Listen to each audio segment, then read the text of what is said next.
기도드리겠습니다. 살아계신 주님, 이 시간도 주님의 말씀 앞에 저희들이 함께 서기를 원합니다. 이 진리의 말씀을 통하여 우리의 심령과 영을 깨워주셔서 말씀이 살아 역사하는 삶의 현장으로 나아갈 수 있는 은혜를 마음껏 부어 주시옵소서. 주님을 기대합니다. 감사드리며 예수님의 이름으로 기도합니다. 아멘. 성경 안에서도 그렇고 지난 2000년 기독교 역사 가운데 신앙개혁운동 또는 부흥운동, 이런 많은 운동들이 있었는데요, 이 운동의 배경을 살펴보면 시작은 소수의 사람들이 기도를 통해서 시작했다가 그들의 기도를 듣고 성령 하나님께서 강권적으로 역사하시고 또 구체적으로 마음의 확증과 인도함을 주심으로 결국은 놀라운 열매를 맺는 것을 보게 됩니다. 결국은 기도 가운데 역사하시는 성령 하나님의 은혜, 이것이 모든 신앙과 부흥운동의 배경이라고 볼 수 있습니다. 근데 이런 개혁과 부흥운동이 실제적으로 사람들의 삶 가운데 열매를 맺는, 구체적으로 신앙의 삶이 근본적으로 변화돼서 열매가 맺는 그 중심에는 결국은 그 회중들이, 성령 하나님의 인도하심을 받은 자들이 하나님의 말씀 앞에 서는 것을 통해서 결국은 이 일이 이루어지게 됩니다. 그러니까 쉽게 정리하면 성령 하나님의 역사를 통해서 준비된 영혼들이 그 준비된 영과 마음을 가지고 하나님의 그 말씀 앞에 설 때 그 말씀 앞에 반응함으로 결국은 근본적인 변화, 열매, 역사들이 삶의 현장 가운데 나타나게 된다라고 하는 것입니다. 근데 그도 그럴 것이, 만약에 이런 신앙의 개혁이나 우리의 어떤 헌신, 은혜 받았다라고 하는 많은 것들이 우리로 하나님의 진리의 말씀으로 결국 인도하지 않으면 큰 위험에 빠질 수도 있다라고 하는 것입니다. 왜냐하면 하나님께로부터 마음을 받고 성령 하나님의 인도하심을 받아서 일을 시작했다라고 하는 많은 일들이 실제적으로 그 마지막에 가서는 전혀 엉뚱하고 우리가 성경에서 볼 수 없는 아주 변질된 모습으로 끝날 때가 종종 있다라고 하는 것이에요. 그래서 우리는 이런 좀 위험을 피하고 성경에서 얘기하는 건강한 그리고 온전한 신앙의 변화와 성장을 위해서는 결국은 하나님의 말씀으로 돌아가야 되는 줄로 믿습니다. 이 일을 위해서 좀 우리 성도님들에게 좀 권면해 드리고 싶은 것은, 이럴 준비를 우리가 좀 훈련을 미리 좀 잘 했으면 좋겠는데, 첫 번째가 뭐냐면 늘 하나님의 말씀을 가까이 함으로 여러분 안에 있는 보편적 이해가 성경의 진리의 말씀을 토대로 형성된 것이 중요하다라고 하는 거예요.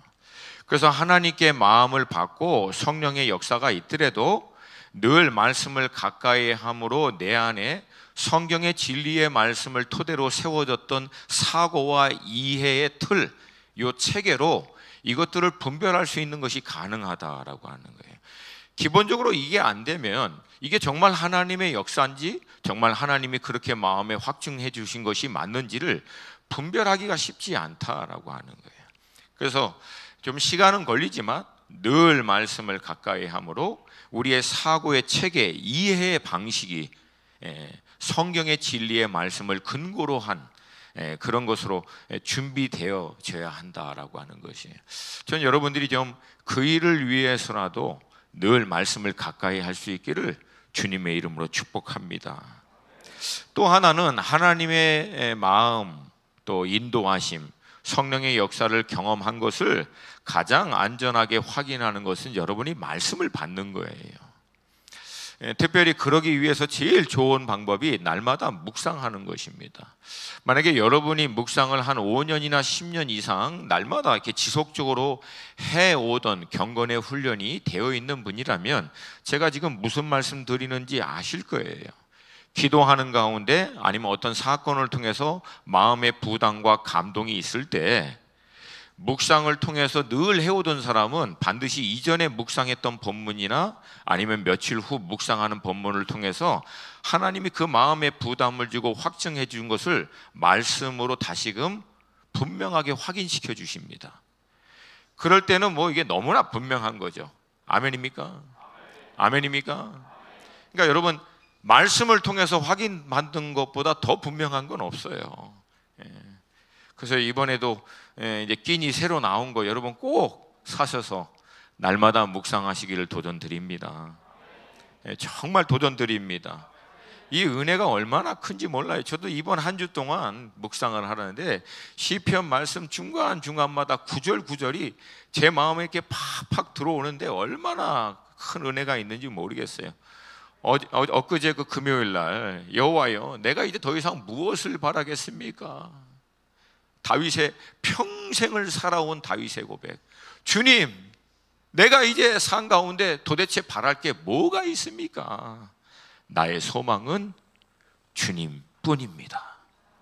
할렐루야, 할렐루야. 이 말씀 한 절이 그냥 우리 마음을 확 붙들어 주는 거예요. 여러분, 이 은혜가 있기를 주님의 이름으로 축복합니다.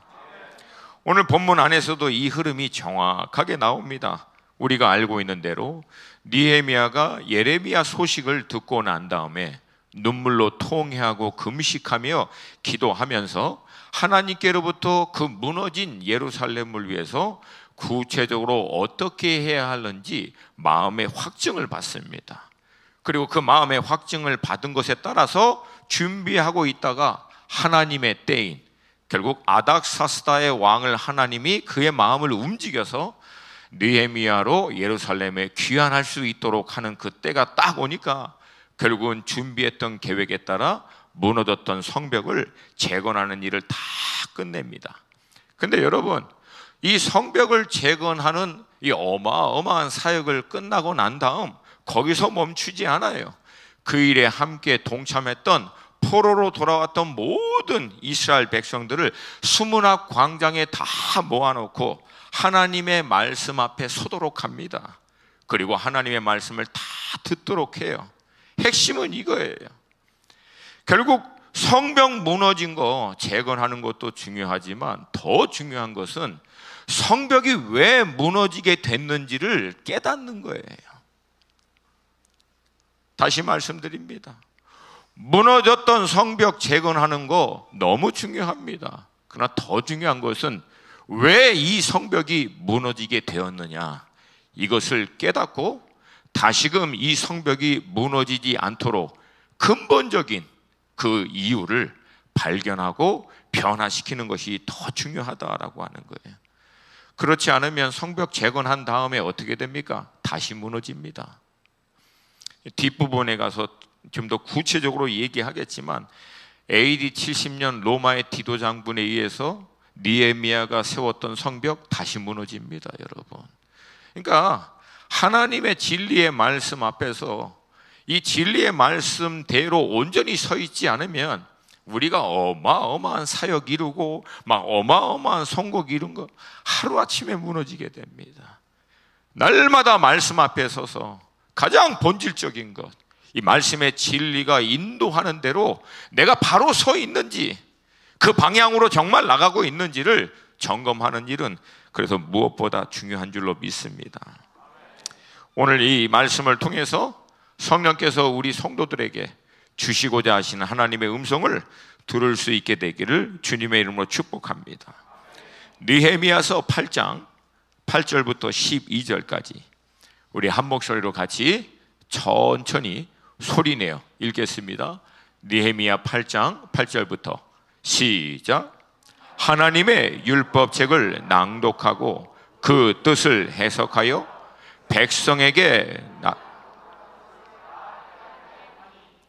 백성이 율법의 말씀을 듣고 다 우는지라.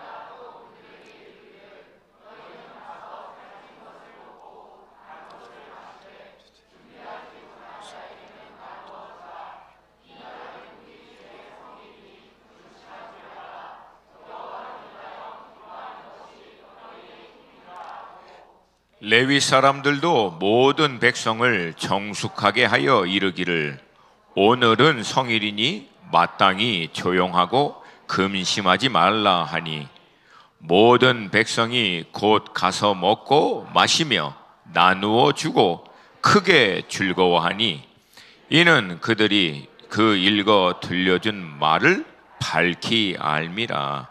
아멘.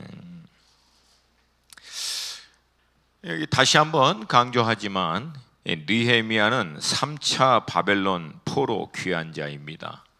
앞에 1차, 2차, 1차를 통해서는 수룹바벨과 예수아가 중심이 돼서 성정 재건을 하는데, 우리가 알고 있는 대로 고레스 왕, 바사의 고레스 왕이 538년에 그 칙령을 내립니다. 그러나 이 1차 포로 귀환한 사람들이 예루살렘에 도착한 것은 1년이 지난 537년이에요. 뭐 그도 그럴 것이 바벨론에서 벌써 몇십 년 살다가 보니까 그 살림 다 정리하고 돌아오려면 꽤 시간이 걸린 거죠. 그리고 그 이듬해인 536년에 성전 재건을 시작하다가 이방 사람들의 방해로 멈춰지게 됩니다. 520년까지. 그리고 520년에 성전 재건을 다시금 시작해서 516년에 딱 마칩니다. 놀랍게도 우리가 알고 있는 대로 예레미야가 70일에 70년 후에는 돌아올 것에 대해서 예언을 했거든요. 근데 성전 중심의 백성인 이스라엘 백성들은 586년 성전이 무너지면서 나라가 무너진 거예요. 근데 돌아와서 516년 성전이 재건하면서 나라가 회복됐는데 86년에서 16년, 정확하게 차이가 70년입니다. 할렐루야. 여러분, 하나님의 말씀은 한치의 오차가 없습니다. 이어서 2차는 그로부터 정확하게 딱 80년 후인 458년에 모세의 율법에 익숙한 학사 에스라가 돌아와서 성전을 다시금 회복하는 일, 그리고 하나님의 말씀을 다시금 다 모아서 백성들에게 가르치고 신앙 개혁 운동을 하는 것을 시작합니다. 그리고 15년째가 되던 해 444년 느헤미야가 돌아와서 성벽을 재건하고 다시 오늘 본문의 배경처럼 하나님의 말씀 앞에 백성들을 다 세웁니다.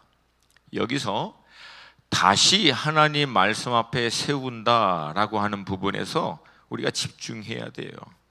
왜냐하면 여러분 2차 포로 귀환했던 에스라서 이 배경, 이 7장부터 10장을 보면 에스라의 이 종교개혁, 신앙개혁 운동이 어마어마한 차원에서 시작합니다. 이게 대단한 일이었어요. 막 완전히 다 뒤집습니다. 하나님 말씀을 통해서 막 그냥 어마어마한 일이었죠.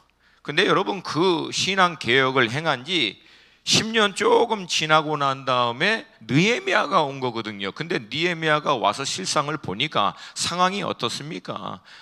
에스라가 신앙 개혁하기 이전하고 똑같아요. 귀인들과 민장에서부터 자기 똑같은 이스라엘 백성들에게 고리대금하면서 이스라엘 백성을 종으로 삼는 일들 해버리고요. 하나님의 성전 제대로 못해서 레위인들은 다 어디로 가버린지도 모르겠고, 하나님의 성전과 레위인, 하나님의 일을 종사하는 사람들을 섬기기 위하여 11조를 드리는 일도 다 없어져 버리고, 그러니까 말도 안 되고 형편없는 모습들이 다시금 세운 거예요. 그래서 우리가 이 놀라운 하나님의 역사가 있음에도 불구하고 역사적인 이 반복들을 통해서 깨닫는 것은 뭐냐면, 아무리 하나님의 놀라운 역사와 은혜가 있어도 시간이 지나면 사람들은 다시금 안타깝지만 변질된다라고 하는 거예요. 그래서 여러분, 우리는 가능하면, 그리고 반복적으로 할 수만 있다면 하나님의 말씀 앞에 우리 자신을 특별한 시간들을 정해놓고 점검하고 돌아보는 시간들이 꼭 필요하다라고 하는 거예요. 아멘입니까? 그래서 교회가 1년 가운데 어떤 특정한 기간들을 정해놓고 특별 기도회 아니면 부흥회, 수양회, 이 다른 이유가 있는 게 아니에요.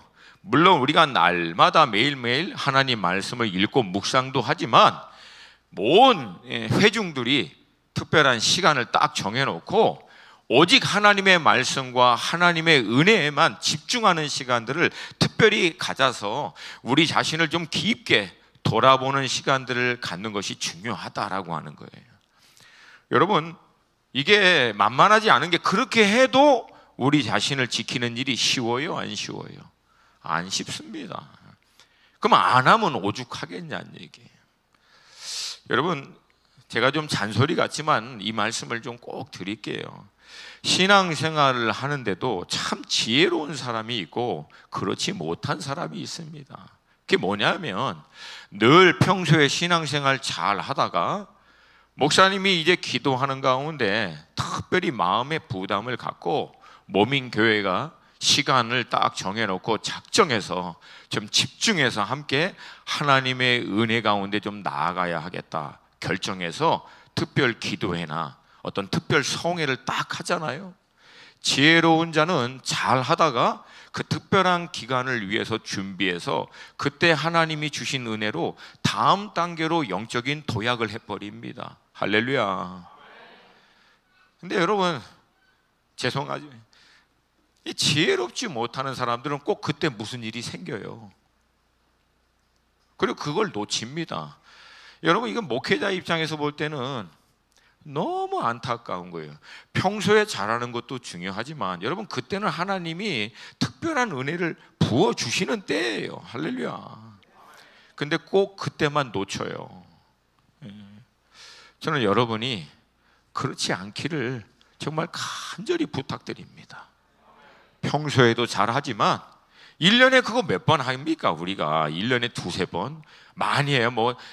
저기 어떤 교회처럼 40일 막 작정기도 그렇게 안 하고, 그래도 감사하게 일주일, 열흘 그렇게 하는데, 여러분 그때는 다 우선순위를 여기에 집중하시고 어떻게든지 그 시간들을 통해서 살아계신 하나님과 정말 대면하고 은혜 가운데 들어가기를 결단할, 독하게 마음 먹는 거예요.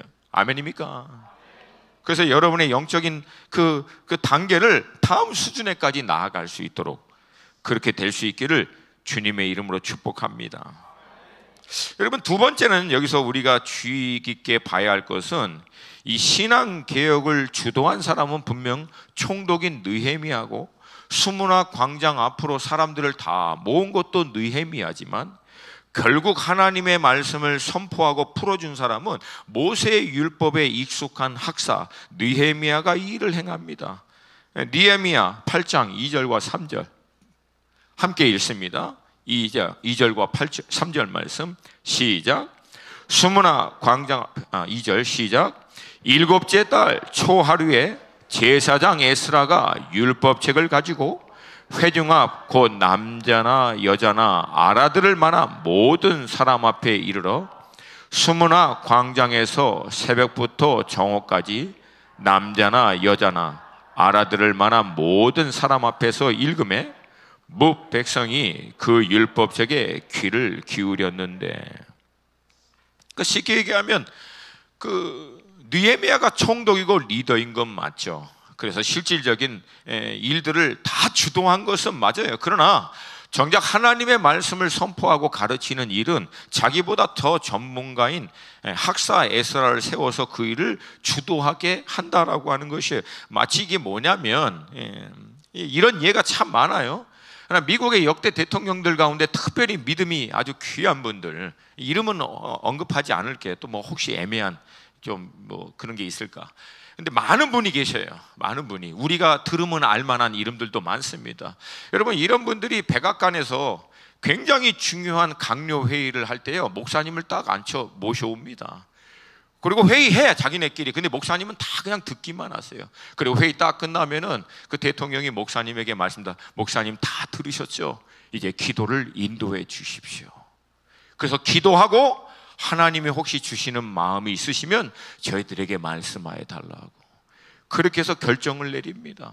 뭐 너무나 그런 일들이 많아요. 또 그런 사례가 또 많아요. 기업을 운영하는 사장님이나 회장님들이 정말 말씀과 기름 부으심이 있는 목회자를 회사의 사목으로 모시고 와서 본인을 포함해서 회사의 중역들과 이 회사원들을 한 사람 한 사람을 말씀으로 양육하게 하고 예배를 인도하게 하고 또 고민이 있는 사람들 그들에게 카운셀링하게 하고 회사에 굉장히 중요한 결정을 내릴 때 같이 기도해서 목사님의 조언을 통하여 회사에 나아갈 방향을 결정하는 일들, 학교 안에서도 대학교 안에서도 할렐루야, 이런 일들이 굉장히 많습니다. 물론 우리 중에 어떤 분들은 그럴 거예요. 목사님, 지금 시대가 어느 시대인데 그런 올드한 구태의연한 방법 누가 요즘에 그렇게 합니까? 라고 얘기하시는 분도 물론 있을 수 있어요. 그러나 여러분 좀 귀담아 들으시기를 바랍니다. 유대인들은 지금도 그렇게 합니다. 여러분, 이름만 대면 아는 어마어마한 굴지의 유대인 배경의 큰 기업들은 지금도 그렇게 해요. 뭐 알고 있다시피 제가 멘토하고 있는 우리 미국의 마이클 집사 같은 경우에 이 비즈니스 미팅을 하다가 보면 갑자기 막 그 자기 파트너가 유대인이 시계 보고 막 헐레벌떡 일어나서 미안하다고 이제 가야 된다고 레바이, 유대인들에게 목사님이죠. 레바이가 지금 오게 돼 있다고 해서 막 여러분 이 사람들요 어마어마한 수제들이에요.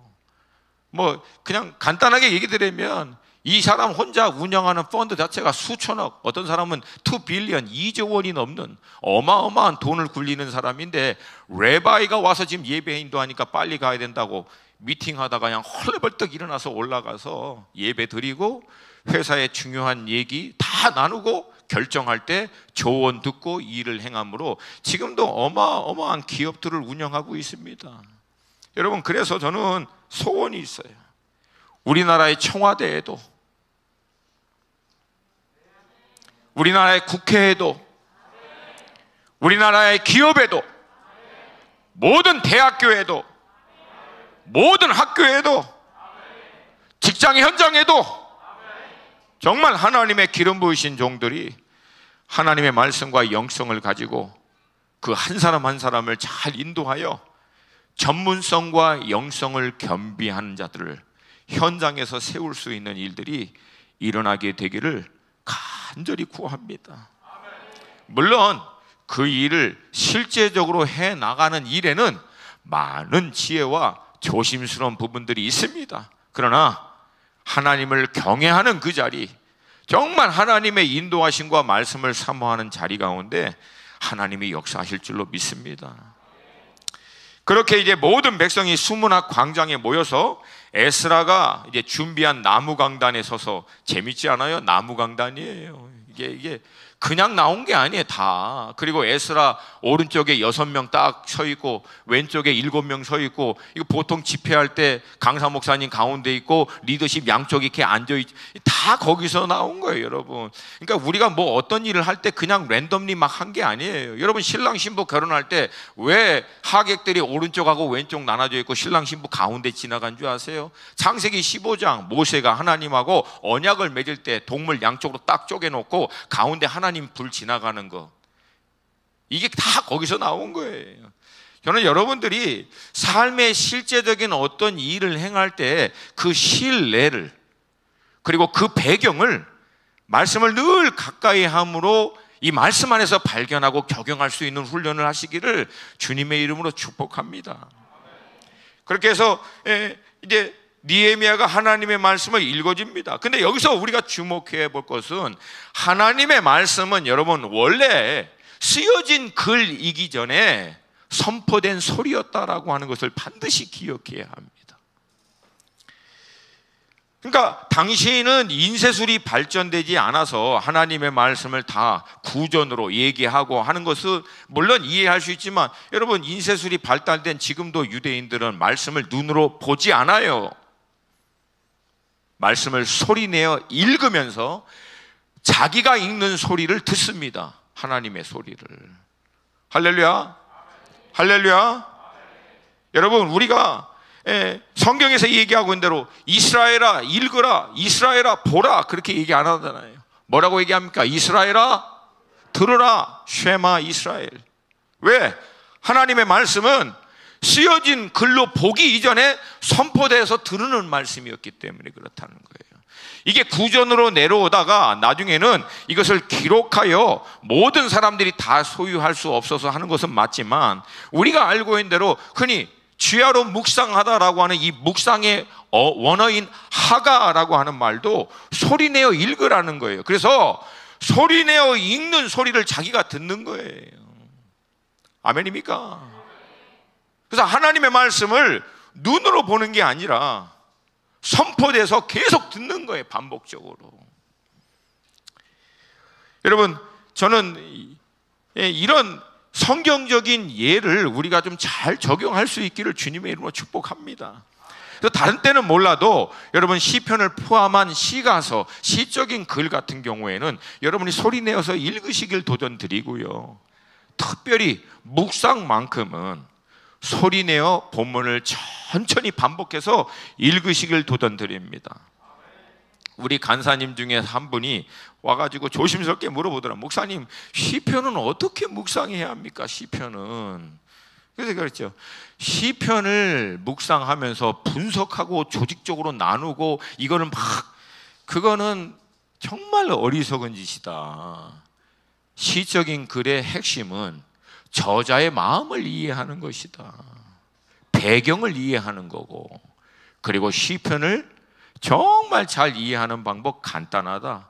천천히 소리내어 반복해서 읽어라. 그러면 말씀이 10년 가운데 온다는 거예요. 할렐루야. 과학적인 근거가 있습니까? 따지면은 제가 명확하게, 제가 우리 고목사님처럼 많이 배운 사람도 아니고, 근데 이건 경험에서 제가 여러분에게 드릴게요. 눈으로 보는 것은 지적으로 깨닫는 데는 굉장히 도움이 됩니다. 왜? 눈으로 천천히 조용히 집중하니까. 제 경험이에요. 근데 여러분, 소리내어 천천히 반복해서 읽으면 깨달음이 머리에서 오지 않고요, 마음과 영에서 옵니다. 다시 말씀드릴게요. 눈으로 천천히 보는 것은 지적으로 깨닫는 게 돼. 근데 여러분이 말씀을 선포하듯이 천천히 소리내어 읽을 때 여러분이 읽는 소리를 스스로 듣잖아요. 듣는 가운데 말씀이 머리가 아니라 심령으로, 영으로 깨달아져요. 그래서 지금 시편을 여러분들이 그렇게 묵상할 수 있기를 주님의 이름으로 축복합니다. 여러분, 묵상은 특별한 방법이 있는 게 아니에요. 이번에 특별하게 묵상에 대한 그 강의를 좀 해달래서 15분, 20분짜리 이렇게 쭉 해서 올렸는데, 여러분 들어보니까 새로운 거 있어요, 없어요? 없지. 뭘 새로운 게 어디 있어요? 묵상은 스킬이 아니에요. 태도지. 묵상은 인덕티브 바이블 스터디, 귀납법 성경 연구, 강의, 이런 거 제가 25년 했잖아요. 결론이 그거예요. 이거는 묵상의 테크닉과 스킬, 어떤 노하우의 문제가 아니구나. 묵상하는 자의 태도와 자세에 대한 문제구나. 간절하면 하나님이 말씀해 주신다는 거예요. 할렐루야. 할렐루야. 이때 에스라가 하나님의 말씀을 이제 낭독하고 해석해 주자 백성들이 깨닫고 두 가지의 반응을 보입니다. 근데 가장 먼저 여기서 해석하다, 이게 원어적인 의미는 번역하다. 그래서 영어로는 translate 그렇게 나와 있습니다. 뭐냐면 히브리 말로 기록되어 있는 성경을 읽어주고 난 다음에 아람 방언으로, 아람어로 해석해 주는 거예요. 번역해서 풀어준 겁니다. 왜냐하면 우리가 알다시피 여러분, 이스라엘의 조상은 아브라함입니다. 갈대아 우르 출신이에요. 갈대아 우르에서 사용하는 단어가 아람어 계통인 아카드어입니다. 그 언어를 사용했던 아브라함들이 이제 가나안에 들어왔잖아요. 그러면 가나안의 방언하고 좀 섞여요. 그리고 나중에는 어디로 갑니까? 애굽으로 들어가잖아요. 그리고 애굽에서 400년 동안 살면서 아람 방언에서 변형된 원래 지금 사용하고 있는 히브리 언어로 완전히 이제 토착화가 된 거예요. 그래서 여러분, 히브리어하고 아람어는요 60, 70%가 흡사해요. 그래서 웬만하면 서로 대충 알아들어요. 그렇게 이제 히브리 성경을 아람어로 이렇게 풀어서 천천히 설명해 주는 거예요. 이때 백성이 보인 첫 번째 반응이 8장 9절 말씀이에요. 함께 좀 보겠습니다. 8장 9절 말씀 시작.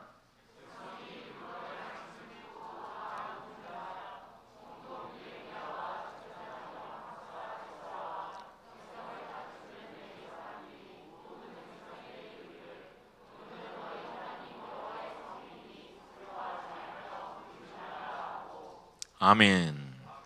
하나님의 말씀을 낭독하고 번역해서 설명해 주자 이 말씀을 깨달은 백성들이 보인 첫 번째 반응이 울기 시작한 거예요. 아마 이 울음은 감격일 수도 있겠지만 실상은 매우 슬퍼하고 통회하는 데서 나온 울음인 듯 같습니다. 왜냐하면 에스라하고 레위인들이 뒤에 그렇게 얘기하잖아요. 오늘은 여호와의 성일이니 슬퍼하지 말며 울지 말라. 여호와의 성일, 즉 안식일을 얘기합니다. 유대인들에게 있어서 안식일은요 하나님께 감사와 기쁨으로 나아가는 날이에요. 그래서 막 인상 쓰고 울고 이거 하지 않습니다. 감사함으로 하나님 앞에 나아가고 그리고 기쁨으로 나아가는 거예요. 이 날은 여호와께서 우리에게 주신 날이니 해서 그렇게 나갑니다. 저는 이 부분을 좀 잠깐 보면서도 굉장히 중요한 것을 좀 봅니다. 감정이 아무리 앞서고 마음이 어떻든 간에 하나님의 말씀과 뜻 앞에 그 감정마저도 순복하라고 얘기하는 거예요. 아멘입니까? 때때로 좀 안타까운 분들은 본인의 감정이 기분이 상하고 좋은 것이 하나님의 말씀과 뜻보다도 앞설 때가 있어요. 맞는 말인데 내가 마음이 상하니까 안 듣겠다는 거예요. 옳은 말이지만 지금은 싫다는 거예요. 왜? 내 감정이. 그래서 여러분, 성숙함이다라고 하는 것은 말씀에 때로는 나의 감정 또 다른 생각도 맞추는 것을 얘기합니다. 그게 성숙이에요. 여러분, 성숙 다른 게 아닙니다. 맞추는 거예요. 하나님께, 상대방에게. 할렐루야, 할렐루야. 자, 그러면 여기서 백성들이 슬퍼하며 울었던 이유가 뭘까요? 뭐 간단하죠. 가장 큰 이유는 뭐예요? 선포된 말씀을 쭉 들어보니까 결국은 그 말씀대로 자기와 자기 조상들이 행하지 아니함으로 나라 뺏기고 포로로 끌려갔다가 지금 돌아와서 보니까 나라 형편은 말도 안 되는 상황, 그리고 지금의 자신들의 모습을 보니까 너무나 비참하고 형편없는 모습들을 보고 애통하는 마음으로, 통회하는 마음으로 우는 거예요. 또 한편으로는 하나님께 죄송하기도 하고 그런 자신들을 향해서 여전히 은혜 주셔서 회복하여 데리고 왔는데 그 은혜로 말미암아 감사는 하지만 그 이전에 행했던 연약함과 부족함 때문에 막 어찌할 바를 모르는 안타까운 마음, 이것이 막 교체해서 울었던 것을 볼 수 있습니다. 여러분, 하나님의 말씀 앞에 서면은요 자기 자신을 볼 수 있는 눈이 열립니다.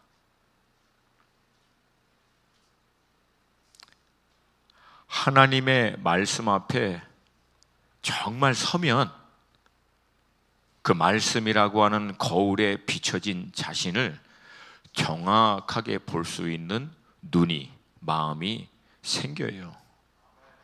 여러분, 좀 외람되긴 하지만 저를 좀 따라하세요. 지금의 나는 과거에 살아왔던 결과다. 동의하십니까? 지금의 내 모습은 내가 지금까지 살아온 결과예요. 어느 누구도 여기에서 예외되지 않습니다. 물론 이제 아름답게 신앙생활을 잘 해오신 분들은 나름대로 마음에 자유함이 있고 담대함이 있을 수 있겠지만, 뭐 저를 포함해서 그렇지 못한 사람은 하나님의 말씀 앞에 서면 늘 송구스럽죠. 마음이 힘들죠. 그 진리의 말씀 앞에 비춰봤더니 말씀하고 너무나 동떨어져 있는 자신의 모습을 보면 사실 좀 힘들고 어렵고 하죠. 그러나 여러분, 영적 진단을 제대로 내리려면은 말씀 앞에 서야 합니다. 말씀 앞에 서야 합니다. 남들이 나에 대해서 뭐라고 평가하고 어떻게 얘기해 주는 거 물론 참고해야 돼요. 막 그런 거 필요 없어. 그것도 교만이에요. 왜? 하나님이 다른 사람을 통해서도 내게 말씀할 수 있으니까.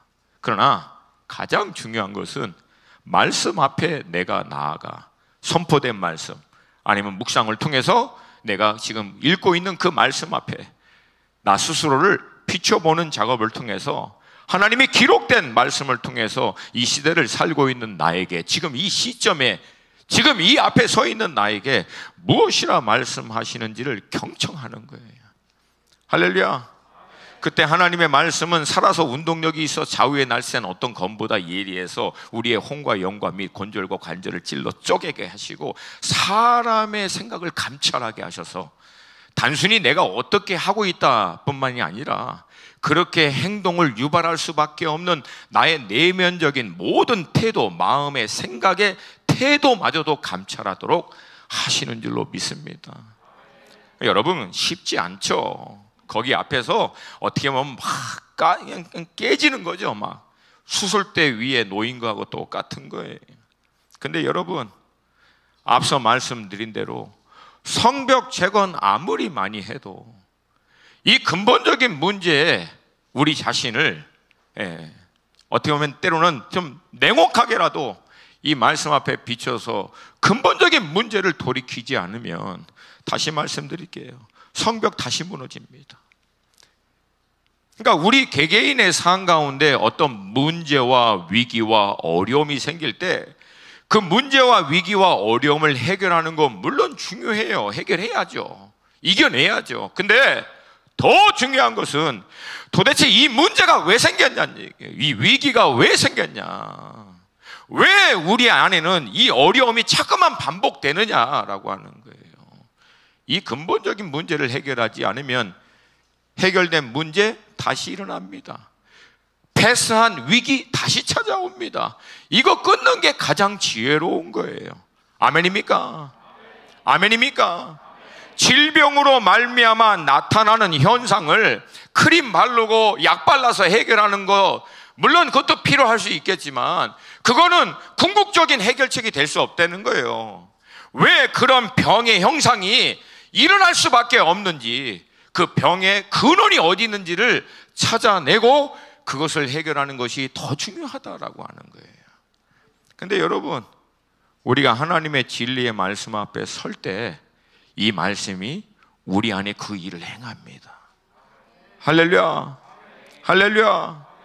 여러분 아시잖아요. 제가 늘 드린 것 같이 저는 신앙생활도 늦게 하고요, 뭐 이렇게 많이 배운 것도 아니에요. 물론 뒤에서는 그래 많이 했어요. 제가 많이 했어요. 뒤에 주님 만나고 난 다음에 열심히 했어요. 늦게 된 자가 먼저 돼야 된다고 일주일에 3권씩 책 읽으면 한 10년 동안을 그렇게 살고 하여튼 열심히 했어요. 그러나 뭐 그래도 이 타고난 본성, 뭐라 그럴까요? 뭐라고 얘기하죠? 그거 자질이 틀려요. 우리 고목사님 같은 경우는 틀려. 그냥 뭐 인정해야지 뭐 어떻게, 그냥 근본적으로 틀린데. 근데 여러분, 그런 무식하고 좀 부족한 제가 다른 거 안 했어요. 딱 하나 했어요. 딱 하나. 오늘 이 말씀 앞에 서서 오늘 내게 말씀하시는 이 말씀 앞에서는 내가 반응한다. 오늘 내가 묵상하는 이 본문이 나에게 말씀하시는 이 말씀 앞에서는 내가 분명히 믿음으로 반응하고 행동으로 옮긴다. 얘기했잖아요. 그래서 제가 묵상할 때 우리 사모님이랑 싸우던 거 기억나서 뽀로로 돌아가가지고 교회 왔다가 집에 다시 가서 사과하고 다시 돌아오고, 다시 또 가서 사과하고 돌아오고, 이거 몇 번 했다 나중에 화가 나가지고, 왜 항상 나만 사과하니까 왜 나만 해야 되냐고 막. 오늘은 내가 사과 절대 안 하기로 작정하고 하나님의 말씀도 내가 굉장히 무장해서 말씀의 감동을 안 받으리라. 그러다 결국은 또 깨져가지고 다시 또 가서 사과하고. 지금의 저는 그 결과예요. 다른 게 아니에요. 여러분, 제가 주님 만나기 전에 어떤 사람인지를 아시면 이 자리에 아무도 안 계실 거예요. 주님의 은혜로 주님이 그걸 다 덮어주셔서 감사하지. 또 상상하지 마시고. 날마다 말씀 앞에 서는 거야. 기대하는 마음으로, 갈급함으로 하나님 말씀해 주세요. 이 말씀으로 제 영을 살려주세요. 소생시켜 주세요. 하나님 음성 듣고 싶습니다. 하나님 만나고 싶습니다. 이 말씀이 권세 있는 말씀이 돼서 내 삶 가운데 이루어지는 것을 정말 보고 싶습니다. 그러면 그런 마음으로 말씀 앞에 나가는 거죠. 그게 말씀이 권세 있는 능력으로 나타나게 되는 통로예요. 저는 아울러 이 부분을 좀 보면서 우리가 너무 빨리 또는 성급하게 막 그냥 자유 선포하고 회복, 기쁨 선포하고 괜찮아, 주님이 다 용서해 주셨어, 이건 너무 쉽게 하지 않아야 될 필요가 있다라고 하는 것을 조금 느껴요. 조심스럽지만 물론 성경은 우리에게 자유도 선포하고 회복도 선포하고 하나님의 은혜, 또 새로 시작할 수 있는 소망 물론 말씀하십니다. 그러나 여러분, 대부분 그 말씀은요 철저한 회개와 통회 이후에 얘기하고 있어요. 아멘입니까? 아멘입니까?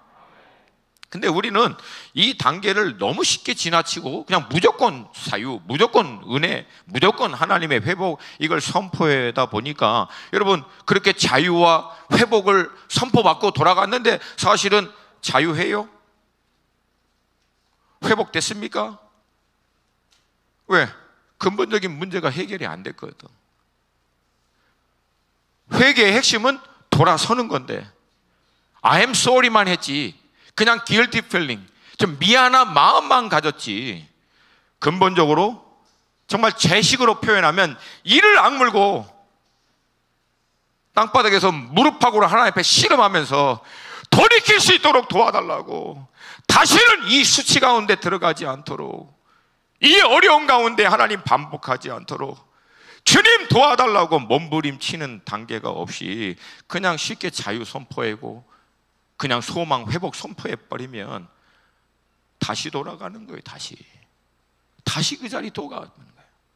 그래서 저는 여러분, 물론 회중이 함께 모일 때도 중요하지만 하나님의 말씀 앞에서 여러분 이 과정들이 꼭 있으시기를 도전드립니다. 할렐루야. 물론 그러나 두 번째 반응도 잊지 않아야죠.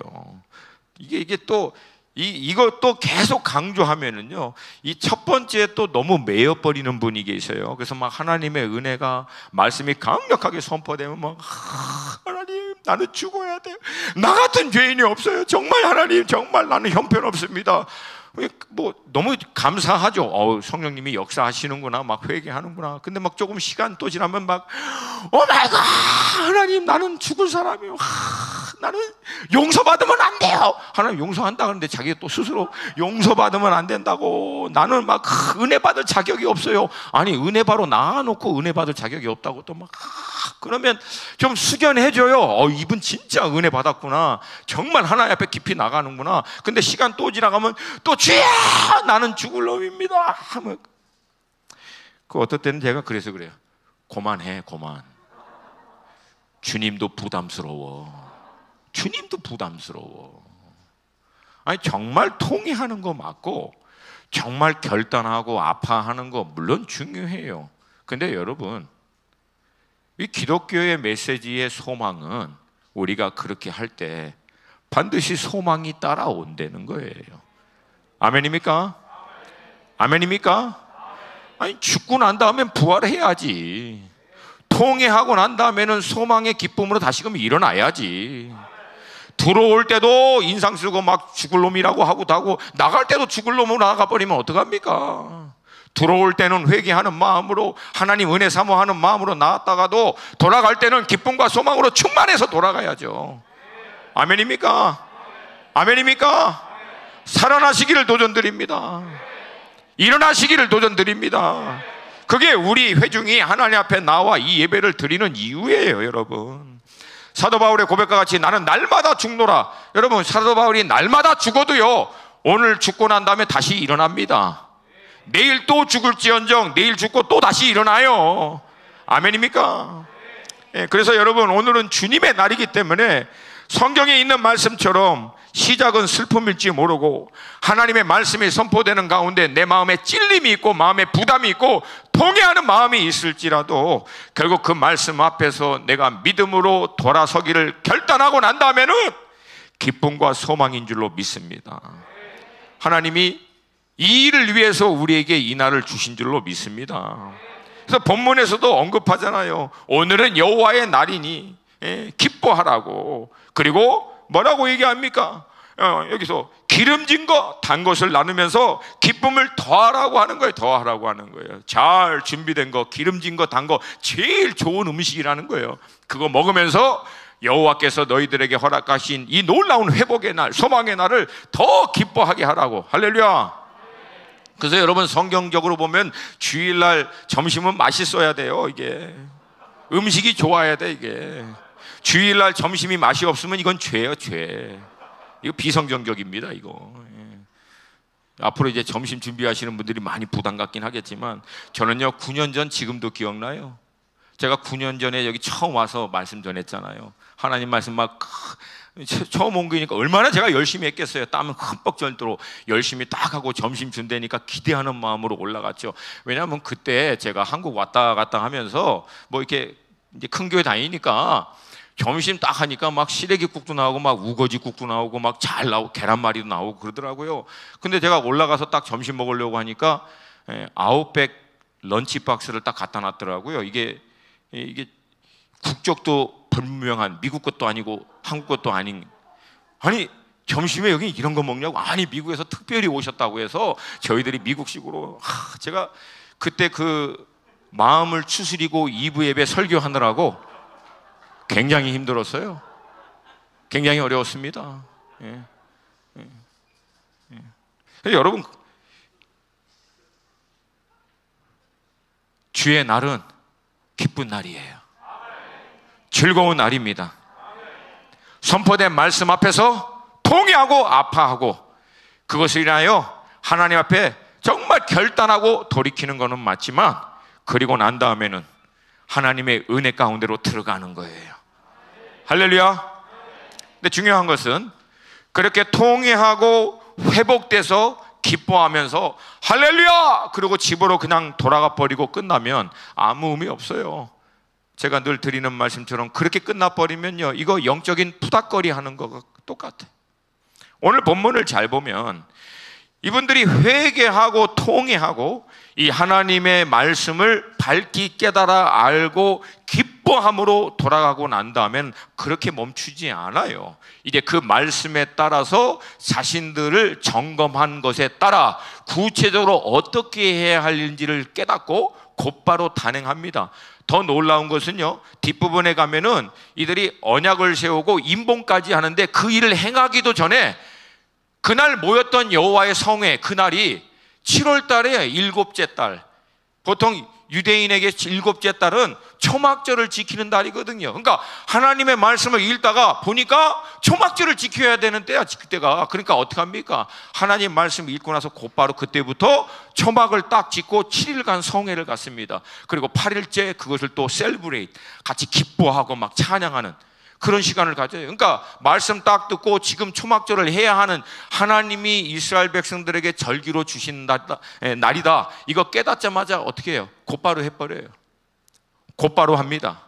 그냥 뭐 내년부터 해야지, 안 그래요. 지금 초막절이니까 지금 그냥 곧바로 하자, 그냥 합니다. 여러분, 이게 말씀을 대하는 굉장히 중요한 자세예요. 여러분 다른 거 다 잊어도 이거 하나만 기억해도 됩니다. 하나님의 말씀이 선포되어질 때, 하나님의 말씀이 내 심령 가운데 부담이 되고 깨달아질 때, 그 말씀으로 비춰서 내 안에 곧바로 바꿔야 되고 내가 실행으로 옮겨야 될 것이 알아지는 때, 곧바로 그 순간 실행에 옮기세요.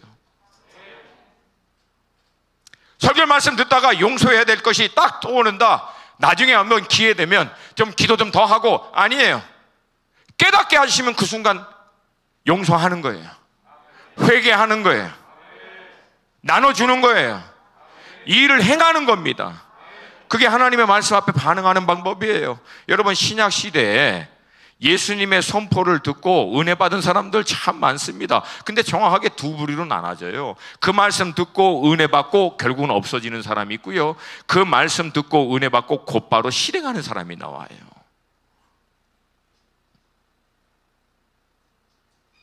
말씀을 듣고 곧바로 실행하는 사람이 제자입니다.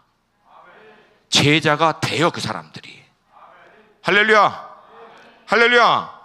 다음은 우리가 알고 있는 대로 이제 백성들이 다시 한번 모여서 철저히 회개하고 언약을 세우고 임봉합니다. 그게 느헤미야 9장이에요. 오늘 본문 다음. 그리고 나서 이 언약에 동참한 사람들을 이름을 쫙 씁니다. 그게 10장 초반부와 중반부입니다. 그리고 그렇게 언약한 내용들을 구체적으로 기록한 것이 10장 후반부입니다. 11장과 12장은 또 백성들의 수, 그리고 제사장 이거 딱 하고, 13장에는 느헤미야가 바사 제국에 갔다가 1년 후에 돌아와서 다시금 또 단행합니다. 그래서 여기서 언약하고 임봉해서 곧바로 그들이 실천하기로 결단한 4가지가 나와요. 첫 번째, 주변에 있는 이방 민족, 특별히 암몬과 모압 족속과 섞인 거, 이거 다 정리시키는 거예요. 여러분 이거 쉽지 않아요. 이미 그들의 딸들을 며느리로 삼고 우리의 딸들을 그들의 며느리로 줘서 이미 자녀까지 태어난 상태에서 이스라엘 백성들이 야훼 하나님의 말씀에 따라서 이 말씀을 지키고 하나님을 경외하는 온전한 민족으로 지켜내기 위해서 하나님이 명하신 첫 번째, 다른 민족하고 다른 우상 섬기는 사람들하고 섞이지 말라. 이거 시간이 오랜 지난 다음 다시금 정리하는 거, 이거 어마어마한 대가 지불이 필요합니다. 근데 이 일을 행하여, 이게 이 시대 우리에게는 뭐예요? 믿지 않는 자와 멍에를 함께 하지 말라. 그럼 목사님, 믿지 않는 사람하고 사업하지 말라는 겁니까? 믿지 않는 사람하고 교제하지 말라는 거예요. 여러분 잘 드셔야죠. 여러분 이스라엘 백성도 주변의 이방 민족들하고 비즈니스 했어요. 무역했어. 다윗 때도 그렇고 솔로몬 때도 관계를 해줬다고요. 동맹도 맺고 국가적으로 서로 체결해서 서로 화평 조약도 맺고 합니다. 여기서 믿지 않는 자와 멍에를 같이 하지 말라는 것은 다른 게 아니에요. 결혼에 대한 거예요. 결혼에 대한 거. 네 패밀리 멤버로 삼지 말라는 거예요. 다른 민족으로 하나님 믿지 않는 사람을.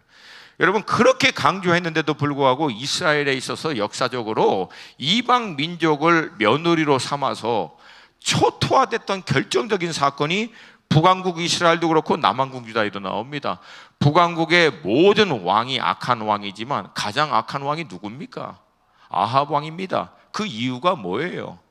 바할 제사장 딸 이세벨을 아합이 자기 와이프로 삼은 거예요. 그리고 난 다음에 아합이 자기 아들에게 물려줬더니 그 아들은 어머니 이세벨 영향을 받아서 어떡합니까? 아합이 낳은 자기 형제들 왕 되자마자 다 죽여버립니다. 피비린내나는 살육을 일으킨 거예요. 여러분 남왕국 유다의 여호사밧은 굉장히 훌륭한 왕입니다. 근데 이 어마어마하게 훌륭한 왕이 한 가지 다 실수를 해요. 그건 뭐예요?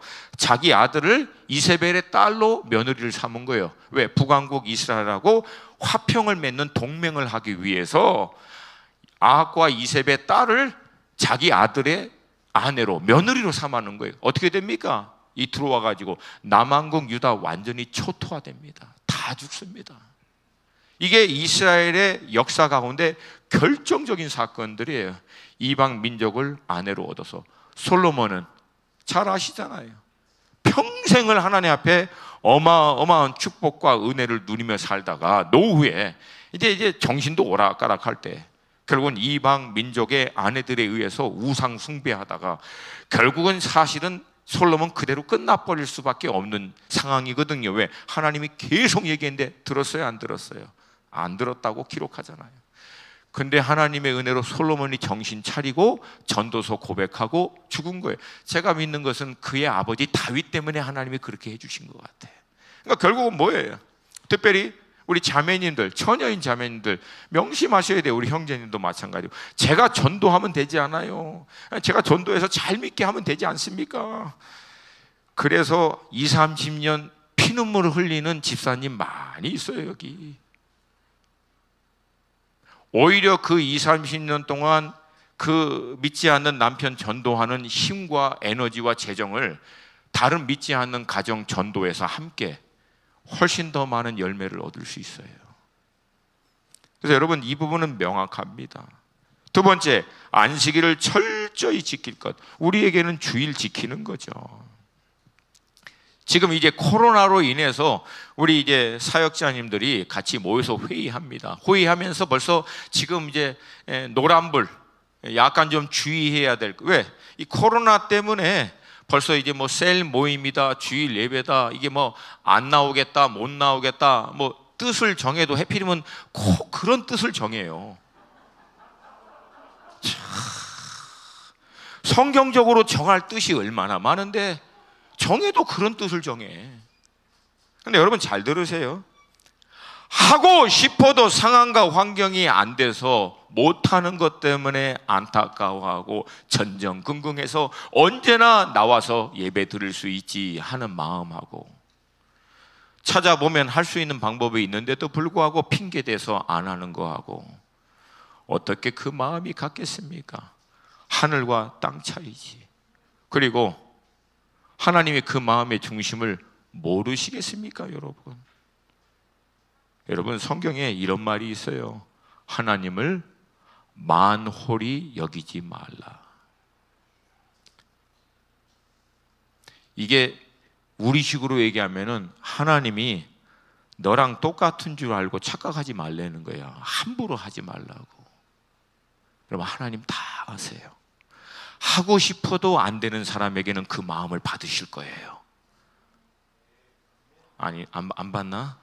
왜 다들 하고 싶어도 안 돼서 아파하는 사람은 하나님 그 마음을 예배로 받으실 거예요. 우리 가정에서 그 미전도 종족인 초등부 우리 아이들 때문에 나오고 싶어도 못 나오시는 우리 어머님들, 하나님 그 마음 다 아시고 배로 받으신 줄로 믿습니다. 근데 나올 수 있는데도 뜻을 정하여 이 코로나가 끝나기 전까지는 저는 당분간 셀 모임도 예배도 안 나오겠습니다. 정한 대로 돼요. 이제 나중에.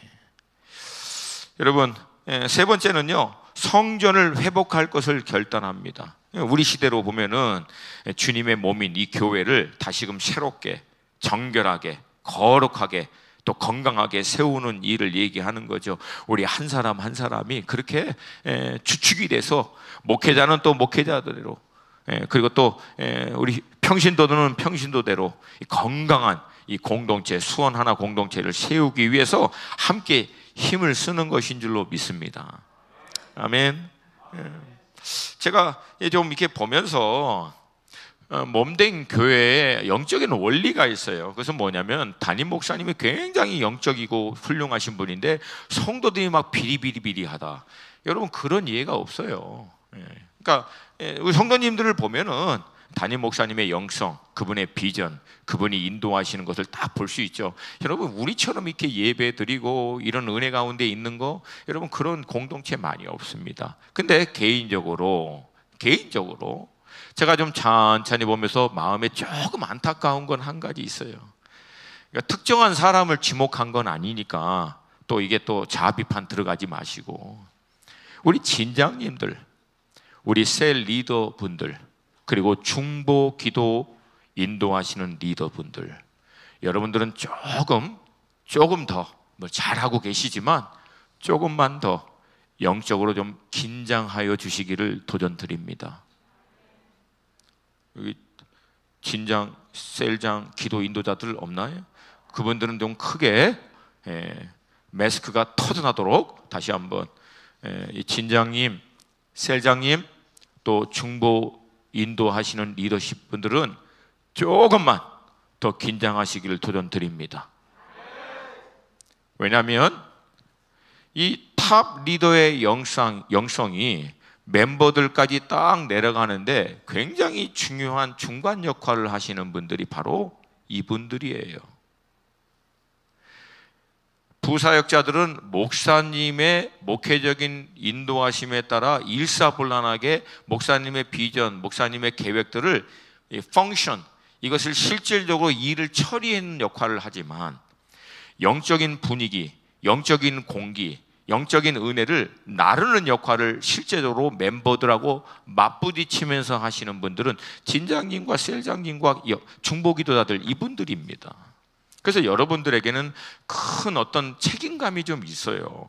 이것 때문에 부담 가지라는 얘기가 아니라 그만큼 여러분도 좀 약간 좀 깨어서 이 건강한 공동체를 세우는데 하나님이 다른 건 몰라도 셀 리더이신 분들은 내게 맡겨주신 셀 멤버들만큼은 내가 확실히 챙긴다.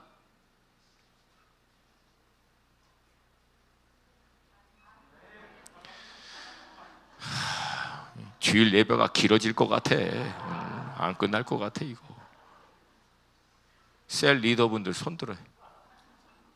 손 들어요. 자, 주먹 딱 쥐고 따라서 하세요. 내게 맡겨진 영혼들은 내가 책임진다. 아멘입니까? 아멘입니까? 아니, 이왕에 하려면 좀 그렇게 좀 마음 먹고 하셔야지요. 아멘입니까? 네. 그러기 위해선 내가 먼저 준비돼야 되죠. 아멘입니까? 제가 여기 써놓은 건 굉장히 많은데 넘어갈게요. 제가 막 절제하고 있어요. 지금 절제하고 있어요. 절제하고 있어요. 절제하더라도 딱 한 가지만 얘기할게요. 이거 제 버릇이죠 뭐. 그래서 제가 1년에 몇 번 안 하는 게 얼마나 감사해요 여러분에게는. 여러분이 진장님이시고 셀장님이시고 중보기도 인도자 리더이시면은 하루에 1시간은 제발 깨어 계세요.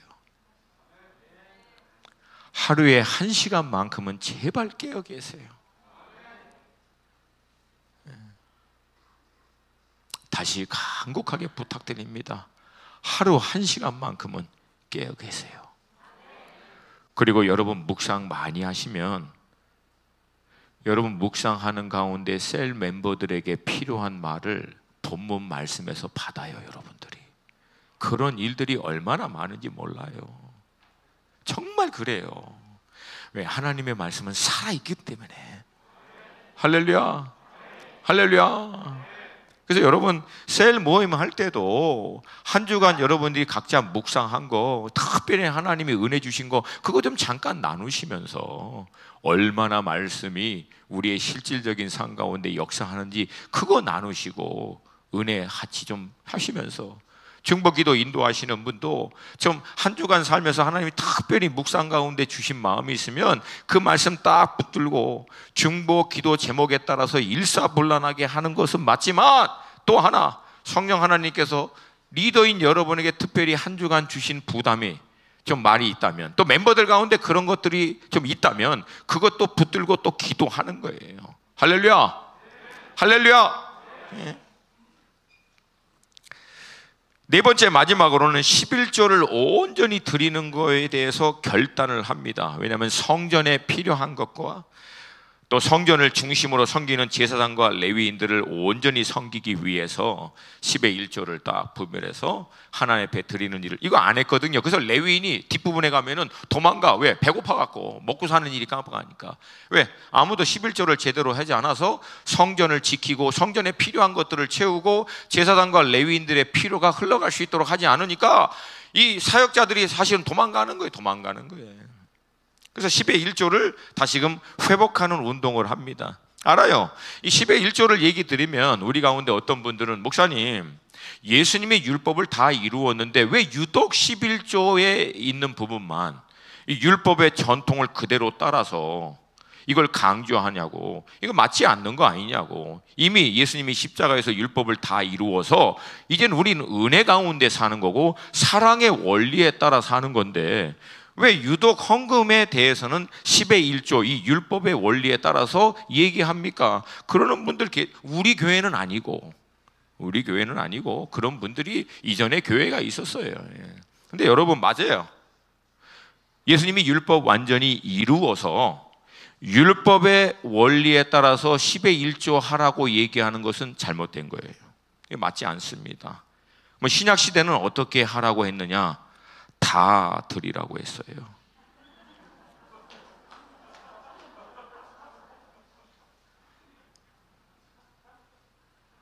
이거 10의 1조 어떻게 하려다가 이제 다 드리게 생겼네. 신약에서는 다 드리라 그랬어요.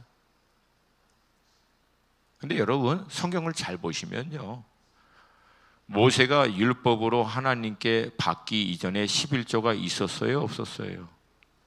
있었어요, 없었어요? 있었잖아요. 믿음의 조상인 아브라함이 빼앗긴 룻과 그거 다 회복하고 난 다음에 10의 1조를 딱 구별해서 드렸던, 또 누가 있어요? 야곱이 하나님의 언약의 초청을 딱 받고 그 언약에 본인이 반응함으로 하나님께 서원하여 드린 게 뭐예요? 10의 1조를 제가 드리겠나이다. 그래서 여러분, 11조는 율법이기 전에 뭐예요? 믿음의 선배들이 믿음의 행위로, 반응으로 결정했던 일이에요. 아멘입니까? 그래서 제가 여러분에게 선택을 드릴게요. 믿음의 조상인 아브라함이나 야곱의 이 예를 따라서 하나님의 은혜에 반응하는 마음으로 10의 1조를 구별하여 드리던, 아니면 신약의 원리에 따라 다 드리던, 둘 중에 하나를 하시기를 도전드립니다. 이렇게 네 가지 결단을 하고요, 곧바로 실행에 옮깁니다. 자, 하나님의 진리의 말씀 앞에 서서 그 말씀 앞에 반응하는 것은 통회하고 믿음으로 또 은혜로 회복하는 것 플러스, 구체적으로 그러면 이제 나는 어떻게 해야 하는가라고 하는 리스트가 나와야 돼요. 제가 늘 잔소리처럼 말씀드리지만 저는 신앙생활 실제적으로 접근합니다. 은혜 받았어요. 감동받았어. 너무 좋아요. 이렇게 뭉뚱거리고 넘어가면 안 된다는 거예요. 그러면 그 은혜 받은 말씀에 따라서 나는 이 말씀의 기준, 말씀을 토대로 해서 구체적으로 내 삶의 영역에서 무엇을 고치고 돌이키고 끊어버리고 회복하고 결단해서 행할 것인가, 이게 딱 견적이 나와야 한다라고 하는 거예요. 그리고 그것을 성령님께서 내 안에 확증시켜 주시면 언제 실행하라? 언제 실행하라? 즉시 실행하라는 거예요. 즉시. 그게 성벽이 무너지지 않고 성전이 무너지지 않게 되는 근본적인 문제를 해결하는 방법이다라고 하는 거예요. 저는 말씀드린 대로 이 느헤미야서를 이제 쭉 보면서 2월 중순부터 아무데도 못 나가서 막 성령님께서 막 강권적으로 감동 주소 한 게 아니고 시간이 너무 남아가지고 다른 게 할 게 없어요. 막 어디서 부르지도 않고 갈 데도 없고, 그래서 막 2월, 3월, 4월 벌써 막 1독 끝나고 또 2독 들어가고 하면서 느헤미야서를 천천히, 그 앞에는 또 레위기 또 해서 이거 좀 품으면서 제가 은혜 받은 게 있어요. 이게 느헤미야 한 사람이 뜻을 정하고 하나님의 마음의 확증을 받았지만 결론은 뭐예요? 느헤미야를 통해서 돌아왔던 이스라엘 공동체 전체가 하나님의 말씀 앞에 반응하는 걸로 결론이 딱 나와요. 할렐루야. 할렐루야. 할렐루야. 여러분 한 사람을 통해서 가정이, 여러분 한 사람을 통해서 여러분의 직장의 현장이, 여러분 한 사람을 통해서 여러분의 삶의 현장 가운데 영향과 관계를 맺고 있는 사람이, 여러분이 느헤미야와 같이 하나님 앞에 통회하고 마음의 확증을 주신 대로 온전히 순종하고 하나님의 진리의 말씀 앞에 서서 그 말씀에 반응했더니 나로 말미암아 내 주변에 있는 모든 사람들이 함께 하나님의 말씀 앞에 서고 그 말씀의 영향으로 말미암아 놀라운 하나님의 일에 동참하게 되는 일들이 일어난다는 거예요. 제가요, 이 느헤미야서를 묵상하면서 막 심장이 막 뛰었던 본문은요, 느헤미야가 금식하고 통회하고 뭐 이런 게 아니에요. 제가 3장을 읽다가요, 심장이 막 뛰더라고요. 느헤미야가 하나님의 이 예루살렘의 성벽을 재건하자 딱 했더니 가장 먼저 그때 대제사장 엘리야십이 그의 형제 제사장들과 함께 딱 영적인 리더들이 가장 먼저 딱 일어난 거죠. 그 다음에 2절, 그 다음에 중간에, 그 다음에 4절에, 그 다음에 제가 그래서 세어봤어. 총 31번이 나와서 그 다음에, 그 다음에, 그 다음에, 그 다음에, 그 다음에. 시작은 느헤미야지만 느헤미야와 뜻을 함께 그리고 마음을 받은 사람들이 하나님의 말씀 앞에 반응하는 거예요. 그 다음에, 그 다음에, 그 다음에. 그리고 수치의 상징이었던 무너졌던 성벽을 다 함께 재건하고 그리고 하나님의 진리의 말씀 앞에 다 수문학 광장 앞에 서서 그 진리의 말씀이 선포되자 통회하지만 뒤에는 뭐라고 얘기해요? 밝히 깨닫고 안 다음에는 그 말씀으로 인하여 기뻐함으로 하나님의 말씀이 가르치는 방향을 향해서 믿음으로 행할 것을 결단하고 언약식 맺고 인봉 딱 칠하고 곧바로 그 일을 행함으로 말미암아 무너졌던 예루살렘의 이 영적인 실제적인 이 모든 것들을 회복시키는 일들이 일어나게 됩니다. 아, 여러분 이거 보고 싶어요. 할렐루야, 할렐루야. 예. 그래서 그냥 이게 한번 좀 실제적으로 우리 눈앞에 쫙 한번 좀 펼쳐졌으면 좋겠어요. 그 다음 가정이, 그 다음 가정이, 그 다음 가정이, 그 다음 셀이, 그 다음 셀이, 어느 셀이 막 모임 가운데 성령님이 막 임하시는 역사가 있더라. 그러더니 그 다음 셀이, 아이고야 참말로 답답하네. 그 다음 셀이, 아멘입니까? 그들이 함께 모여서 하나님 앞에 이 진리의 말씀 앞에서 모두가 모였을 때 하늘의 문이 열리고 하나님의 은혜가 막 부어지는 역사. 그래서 우리 교회를 통하여 이 나라 대한민국뿐만 아니라 그냥 자다가도 일어날 우리 고 목사님의 비전처럼 또 우리 비전처럼 이 중동 땅까지 이 불이 번져가는 놀라운 역사가 있기를 도전드립니다. 할렐루야. 우리 다 함께 좀 자리에서 일어나겠습니다.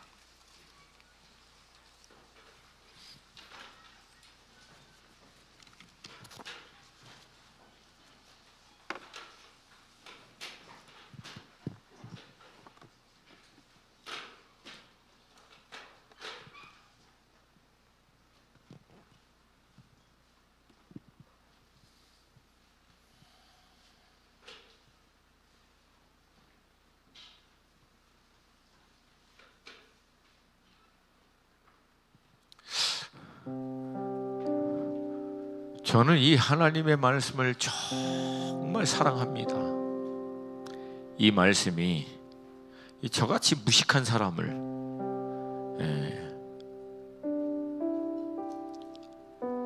저같이 말도 안 되는 사람을 지금 이 모습으로 변화시켜줬어요.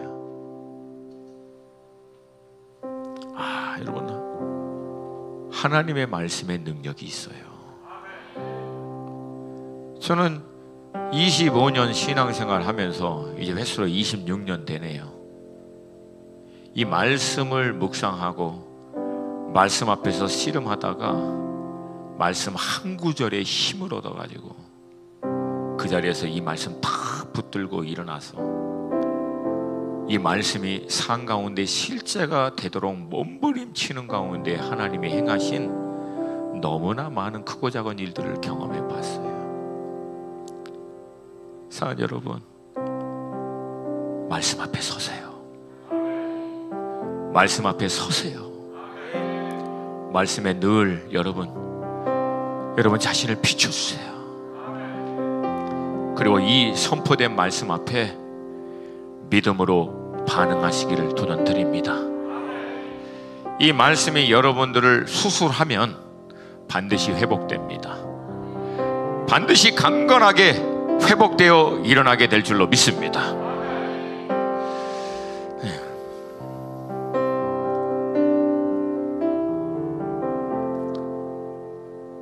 하나님의 말씀은 살아있어요, 여러분. 정말 살아있어요, 여러분. 정말 이 말씀 살아있습니다. 이 말씀 앞에 정말 믿음으로 반응하면 말씀의 실제를 삶에서 경험하게 됩니다. 그렇게 안 될 것 같은 일들이 돌파되고요, 그렇게 힘들었던 관계 가운데 회복이 일어나고요, 내게 이전에 그렇게 없었던 지혜와 구체적인 하나님의 인도하심이 깨달아지고 확증되는 역사들이 이 말씀을 통해서 일어나게 됩니다. 날마다 말씀 앞에 서세요. 날마다 말씀에 나를 비춰보세요. 그리고 고백하세요. 하나님, 이 기록된 이 말씀을 통해서 제게 말씀하여 주시옵소서. 이 시대에 살고 있는 나에게 하나님 뭘 원하시는지, 내 삶의 구체적이고 세밀한 영역, 때로는 나 스스로도 깨닫고 알지 못하는 영역마저도 하나님의 말씀은 날쌘검이 돼서 우리의 생각을 감찰하여 주셔서 이 진리의 말씀으로부터 벗어난 모든 것에서부터 내가 돌이켜 하나님의 말씀에 딱 얼라인 정리해서 설 수 있도록 인도하여 주시옵소서. 죄의 어근은 말씀에서부터 비껴나가는 거예요. 죄의 어근의 정의는 말씀이라고 하는 관역에서부터 비껴나가는 거예요. 누가 비껴나갈까요? 말씀을 집중하지 않은 사람이 비껴나갑니다. 말씀을 집중하지 않으면 비껴나갑니다. 그래서 지하로 묵상하라는 거예요. 늘 가까이 말씀으로 사고의 틀이 생기고 이해의 틀이 생기고 말씀의 근거에서 보는 눈이 생기고 말씀으로 근거해서 말을 하고 결정하고 행동하고 돌아보고 수정하고 결단하고 행동에 옮기고 살아내고 몸부림칠 때 말씀이 육신되어 이 땅에 오신 예수 그리스도의 실체가 그 말씀을 쫓는 우리의 삶 가운데 실체로 역사하고 나타나게 될 줄로 믿습니다. 하나님, 제가 이 일의 뜻을 정하기를 원합니다. 느헤미야 때의 이스라엘의 백성처럼 하나님의 이 말씀 앞에 저들이 언약을 맺고 임봉한 것처럼 이제 이 하나님의 진리의 말씀 앞에 내가 나를 날마다 비춰 반응하고 이 말씀이 기록한 것을 쫓아 행동할 것을 결정합니다. 성령님 도와주시옵소서. 인도하여 주시옵소서. 우리 주님의 이름 한번 부르고 기도합니다. 주여!